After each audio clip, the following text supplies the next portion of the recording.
Hi, everybody. I am Kimberly Carter, and I want to talk to you today about how to start your week with confidence, stepping into your week with boldness, setting affirmations and intentions for your week, and just making sure that you embrace Mondays.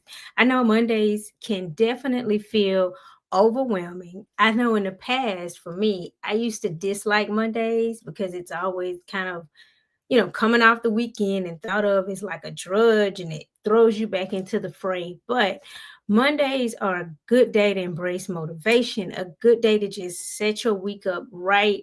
Start off if you're exercising, whatever it is you're doing, just set that up on a Monday. And so today I'm going to be sharing a quote that I like. So the quote is, if a flower can bloom in the desert, then you can bloom anywhere.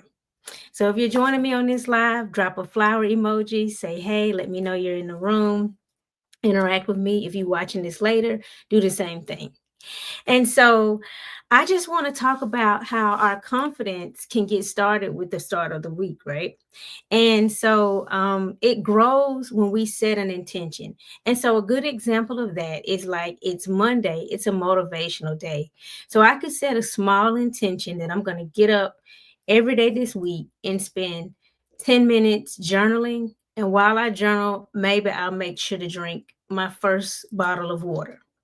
And so if you're doing these tiny steps, right, setting that intention, getting up and actually following through with it, then you'll see progress. One of the things that I love to say is that progress can be really small and slow. Something that's annoying me right now is we're ending 2024 and going into 2025. I've seen a lot of negativity around people setting New Year's goals and intentions, but I'm here to tell you, set your goals, set your intentions, right? If you aim, of course, for the stars, maybe you'll hit the top of the tree, but you'll get off the ground. So by that I mean it's okay to embrace the freshness of a new year. It's okay to say I'm going to start this thing. I'm going to be fresh. I'm going to go forward. There's nothing wrong with that. If you don't succeed the full year, say you only hit your goal for a few days, you're still better than where you started. Say you hit the goal for a few weeks and fall off, then you can fall back on, right? But don't let anyone talk you out of embracing the freshness that this year has to offer coming up. And also, I think it's a great time to reflect on the wins, maybe some of the disappointments, the highs and the lows of 2024. That's also fine for you to do. So definitely setting those intentions, reflecting ways you want to improve. My year was great in some regards. In some regards, I didn't hit goals that I wanted to, and that's okay. And so I can go back over that. I can definitely say, do I want to try to pursue this goal again, or do I want to let it go? Right? Do I have different goals, bigger goals? Has the same goal evolved into something that's a little bit more multifaceted? And so definitely set those bold intentions for the new year. Affirmations and visualizations, you can speak, an affirmation over yourself on Mondays. I have everything I need to succeed is a very easy affirmation to remember, and it's positive. Just, I have everything I need to succeed. I have everything I need to succeed. That can be your intention. That can be your affirmation. It doesn't have to be anything extremely deep or complex. Honestly, if you make it simple and kind of make it rhyme, it'll be easier anyway to remember. You can set a silent alarm clock to go off every morning with that affirmation so you remind yourself of it. It's better to connect with it by saying it out loud, but you can read it to yourself. There's really no right or wrong way to set your week up with affirmations. So another thing that you can do is set up, like I mentioned, like a goal to journal for 10 minutes a day. This can be in the mornings, it can be in the evenings. I personally prefer the morning because in the morning times we aren't interrupted. Sometimes if we wait to the end of the day, we don't know how we'll be feeling. We don't know what we would have faced for that day. Our day could be thrown off.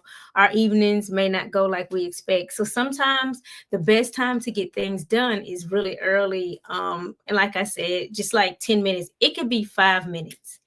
Um, Thank you. Yes, game on with Tony. I have everything I need to succeed. Definitely set that intention. Make sure that you put that reminder in your phone. It could be a calendar reminder.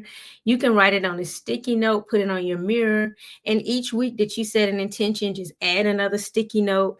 However that works for you. Sometimes writing it out and connecting with it that way makes it stick a lot more. And so definitely excited to start bringing just daily tips for flourishing.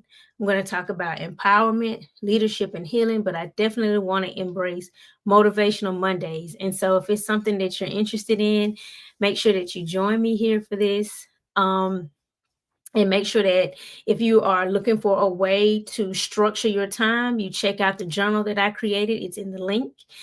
Somewhere in the description. It may be in the link tree. I'll make sure I put it in this video. But if you're looking for just a structured way to think about journaling, some people do well free writing it out, just streams of consciousness, or just writing, doodling, drawing. But then sometimes, having a prompt or a question or something that you're reflecting on is a lot more helpful. Either way it goes, it could be a notebook that you have lying around. You can check out, like I said, that journal, but just making sure that you're doing something that's putting back into yourself and building yourself up, especially in the area of empowerment and healing, something that I love to talk about. I feel like journaling is one of those tools that's good for both. You can journal out something and work through it, right? You can journal out something to empower yourself. It can be affirming, it can be reflective, it can evolve and become whatever you need. And so I'm definitely a really, really big fan of journaling. And so if this resonated with you, make sure that you are subscribed to the channel. And join me tomorrow for Transformational Tuesdays. I'm going to dive into like more, nuggets, quotes, more healing practices to support your journey. And I would love for you to just drop in the comments something that you would like me to talk about and explore on these daily lives. Anything, any area that you're looking forward to for 2025. And again, I definitely want you to embrace 2025 as a fresh start. There's nothing wrong with embracing the new year as a fresh start. You can claim that this is your year. I know there's a lot out there like no one's claiming that 2025 is their year. I'm claiming it. Okay, I'm claiming it. And you can claim it too. And it's nothing wrong with that. So definitely make sure that you're building yourself up. And I'm not speaking about, a pseudo happiness. I'm speaking about just watching your words and making sure that you're speaking good, affirming, life giving words over yourself and over your new year. I'm gonna definitely drop a video where I go over how to like map out your year, maybe show it to you. Like I use a notepad, I use calendars. And so if that's something you're interested in, definitely check it out. It'll be dropping this week. And so thank you once again. I am Kimberly Carter, and I hope you have a really motivational Monday and an excellent week. Thanks for joining me. Bye.